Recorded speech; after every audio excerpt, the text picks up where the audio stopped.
In this video, you will learn how to disable WhatsApp calls on iPhone. Many people use WhatsApp for chatting and sharing pictures. However, sometimes you may not want to receive calls through the app. Whatever the reason, I will guide you. Step by step, locate and open the Settings app on your iPhone.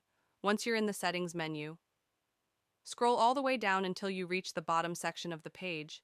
Here you'll find an option labeled Apps. Go ahead and tap on it to continue now. In the app section, there should be a search bar at the top. Tap on it and type in WhatsApp. Then hit search from the search results. Select WhatsApp. This will take you directly to its specific settings page.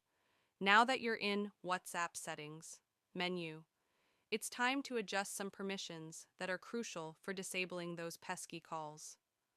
First up is the microphone permission. Toggle off the switch next to microphone disabling. This permission means that WhatsApp won't be able to access your microphone during calls or voice messages. Next, the camera permission. Again, toggle off the switch next to camera. With this turned off, WhatsApp will not have access to your camera for video calls. If you're feeling extra cautious about notifications as well, you can also choose to turn off notifications. And there you have it by following these simple steps, disabling both microphone and camera access. You've effectively disabled WhatsApp calls on your iPhone.